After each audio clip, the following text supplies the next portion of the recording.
चलिए बनाते हैं सुपर स्पाइसी, सुपर टेस्टी और मुंह में बस घुल जाने वाली कोफ्ता करी की रेसिपी। और आज मैं आप लोगों के साथ जो शेयर कर रही हूँ ये कटहल के कोफ्ते की करी की रेसिपी है। मुझे मार्केट में कटहल दिख गए तो मैं कटहल कभी भी बाय चांस अगर मुझे दिख भी जाते हैं ना तो मैं उसे छोड़ती नहीं हूँ लेने से, क्योंकि मुझे काफ़ी बेहद पसंद है कटहल की रेसिपी, कोई भी किसी भी तरह की हो। इसलिए बिना देरी किए चलिए देख लेते हैं कि हमें इसमें क्या क्या चीज़ें लगेंगी।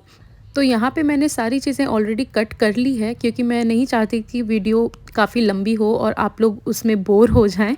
तो मैंने एकदम टू द पॉइंट की रेसिपी नोट की है, वीडियो में शूट करी है। तो यहाँ पे मैंने ना आधा किलो कटहल लिया है और इसे अच्छे से मैंने 2 से 3 सीटी आने तक उबाल लिया है। अब इसमें हम ऐड कर लेंगे 4 मीडियम साइज़ के आलू। अगर आपके पास बड़े साइज़ के आलू हैं तो यहाँ पे आप 2 आलू ले लीजिएगा। अब इन दोनों चीज़ों को मिक्स कर लें। यहाँ ऐड करेंगे अब हम कसूरी मेथी, हरी मिर्च मैंने ऐड किया है बारीक चॉप करके, अदरक लहसुन का आपको यहाँ पे पेस्ट ऐड कर लेना है थोड़ा सा। अब यहाँ पे खूब सारा आपको हरा धनिया ऐड करना है। अगर आपके पास हरा प्याज हो तो आप इसे ज़रूर ऐड कीजिएगा, अगर नहीं हो तो आप नॉर्मल प्याज भी ले सकते हैं बारीक काट के। अब 4 चम्मच जितना बेसन ले लें, हल्दी पाउडर, जीरा पाउडर और लाल मिर्च पाउडर।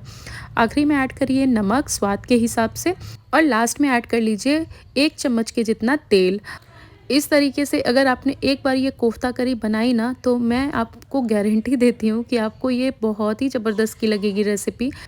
और ख़ास करके जो वेजिटेरियन है ना वो तो वेट करते हैं कटहल के सीज़न आने का, कि जैसे कटहल के सीज़न आए और वो फटाफट से उनकी रेसिपी बनाएं।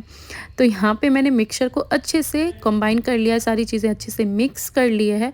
अब यहाँ पे फटाफट से ना आपको इसका कोफ्ता बना लेना है, जिसके लिए आपको हाथ पे थोड़ा सा हथेली पे तेल लगा लीजिए, जो कि कोफ्ता जो बने ना एकदम स्मूथ बने।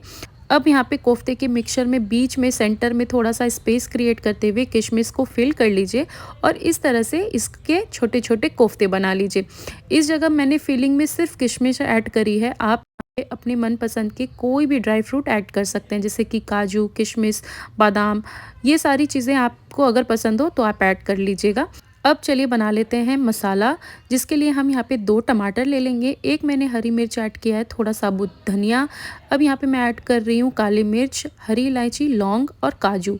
थोड़ा सा पानी ऐड करते हुए इस मिक्सचर को अच्छा सा आपको एक सिल्की स्मूथ टेक्सचर में पीस लेना है।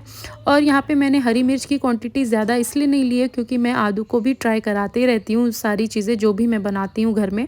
तो आप यहाँ पे तीखापन अपने हिसाब से एडजस्ट कर लीजिएगा, चाहे तो आप क्वांटिटी बढ़ा लीजिएगा हरी मिर्च का। अब यहाँ पे एक कढ़ाई में तेल ले लें। यहाँ पे मैंने रिफ़ाइन ऑयल का इस्तेमाल किया है कोफ्ता फ्राई करने के लिए। बाद में हम इसकी जो ग्रेवी बनाएंगे वो मस्टर्ड ऑयल में ही बनाएंगे, क्योंकि जो इसकी ग्रेवी है ना वो मस्टर्ड ऑयल की ही बेस्ट लगती है। अब यहाँ पे मैं ये जो कुकिंग ऑयल है इसको अच्छे से आपको गरम कर लेना है। उसके बाद आपको यहाँ पे कोफ्ता ऐड करते हुए इसे गोल्डन ब्राउन होने तक पका लेना है। और सबसे ज़रूरी बात, बहुत लोगों की ये शिकायत होती है कि कोफ्ता ना मतलब काफ़ी ऑयली हो गया है, अंदर से भी बहुत ही मतलब वो अजीब सा बन गया है।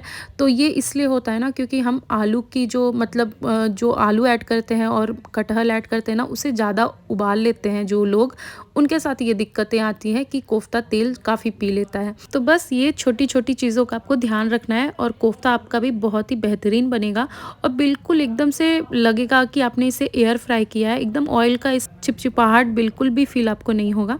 अब यहाँ पे वही कढ़ाई में मैंने तेल थोड़ा निकाल लिया है, बहुत सारे तेल थे ऑलरेडी, तो मैंने यहाँ पे थोड़ा सा ऐड किया है सरसों का तेल और ऐड कर लेंगे जीरा, हींग, 2 मैंने यहाँ पे लाल सूखी मिर्च ऐड की है। अब यहाँ पे ऐड कर लेंगे कटे हुए प्याज। मैंने प्याज की जो क्वांटिटी है 5 प्याज मैंने मीडियम साइज़ का इसमें ऐड किया हुआ है।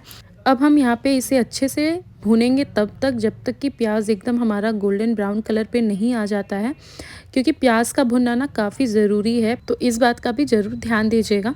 अब यहाँ पे जब प्याज आपका इस कलर पे आ जाए तो यहाँ पे आपको सूखे मसाले ऐड करने हैं। यहाँ पे मैं जीरा पाउडर, हल्दी पाउडर, मिर्च पाउडर और नमक ऐड कर रही हूँ। मिर्च मैं यहाँ पे जो पाउडर इस्तेमाल कर रही हूँ ये काश्मीरी मिर्च है, जिससे कि कलर काफ़ी अच्छा आ जाता है। और यहाँ पे हम अब ऐड करेंगे अदरक लहसुन का पेस्ट। मैंने यहाँ पे 1 बड़े चम्मच के हिसाब का अदरक लहसुन का पेस्ट लिया है और यहाँ पे मैंने 1/4 चम्मच जितनी बेसन ऐड करी है। बेसन ऐड करने से क्या होगा ना, हमारी ये ग्रेवी जो है ना अच्छी खासी थिक हो जाएगी। तो यहाँ पे आप बेसन ज़रूर ऐड कीजिएगा और जब इस तरह से ना बेसन भून जाए, मतलब आपको पता चलेगा कि बेसन से ना एक धीमी मतलब खुशबू सी आने लग जाती है, तो यहाँ पे हम ऐड कर लेंगे हमारे पिसे हुए मसाले। अब इसे भी हमें अच्छे से मिक्स करते हुए भून लेना है। मसालों को आपको भूनना काफ़ी ज़रूरी हो जाता है इस तरह की ग्रेवी वाली सब्ज़ी में। तो यहाँ पे मसाले भुनने में ऑलमोस्ट मुझे 8 मिनट के आसपास लग गए थे और मसाला ऑलमोस्ट यहाँ पे भुन के तैयार है। इस तरह से जब तेल ऊपर की तरफ आ जाए ना, मतलब समझ लीजिए आपकी मसाला ऑलमोस्ट आपका रेडी हो ही चुका है। अब यहाँ पे ऐड कर लेंगे पानी। आप जितना पानी अपनी अकॉर्डिंग ले सकते हैं, मतलब जितनी ग्रेवी आपको रखनी हो आप उस हिसाब से ले सकते हैं। अब यहाँ पे हम सारे कोफ्ते को इस जगह डिप कर देंगे और इसे हम तब तक उबालेंगे जब तक कि आपको लगे कि कोफ्ता का जो ग्रेवी है ना, मतलब करी की ग्रेवी, वो अच्छी खासी गाढ़ी नहीं हो गई हो। बेसन से क्या होगा, अभी आपको पतली लग रही होगी ग्रेवी, लेकिन आप थोड़ी देर में जब आप इसे देखेंगे ना तो आपको पता चलेगा ये एकदम वेलवेटी टेक्सचर में आ जाता है। अब यहाँ पे आपको ऐड कर लेना है थोड़ा सा चिकन मसाला जो कि मार्केट वाला होता है, और कसूरी मेथी। इन दोनों को मिक्स कर लीजिए आप यहाँ पे कोफ्ते करी में। और यहाँ पे आपको ऐड करना है फ्रेश धनिया। खूब सारा धनिया ऐड कीजिएगा जिससे कि फ्लेवर ना काफ़ी रिफ्रेशिंग आती है कोफ्ते के अंदर। तो ये रेसिपी तो बिल्कुल तैयार है परोसने के लिए, सर्व करने के लिए। तो चलिए फटाफट से अब इसे हम प्लेटिंग करते हैं इसकी। बहुत ही ज़बरदस्त की रेसिपी बनी है और बिल्कुल रेस्टोरेंट और होटल में जैसे सर्व की जाती है ना कोफ्ता करी की रेसिपी, एकदम वही वाला टेक्सचर मैंने रखा है। बहुत हद तक कोशिश करी है कि मैंने अचीव कर सकूं। और मैंने जब ट्राई से किया ना, यकीन मानिए इतनी लजीज की बनी थी कि मैं आपको बता भी नहीं सकती। उसके लिए आपको एक बार इस रेसिपी को ट्राई ज़रूर करना पड़ेगा, तभी आप समझ पाएंगे कि इसकी खूबसूरती और टेस्ट में क्या ही मतलब एक जायका है। तो यहाँ पे मैंने आखिरी में ऐड किया है क्रीम, जिससे कि इस कोफ्ता करी रिचनेस काफ़ी बढ़ जाती है ग्रेवी की। तो उम्मीद करती हूँ कि आज की रेसिपी आपको ज़रूर पसंद आएगी। अगर आपको ये वीडियो अच्छी लगी हो तो एक लाइक ज़रूर करके जाइएगा। और अगर मेरी रेसिपीज़ आप लोगों को पसंद आ रही हो तो चैनल को ज़रूर सब्सक्राइब कर लीजिएगा। मैं मिलती हूँ नेक्स्ट वीडियो में, तब तक के लिए bye and take care. Thank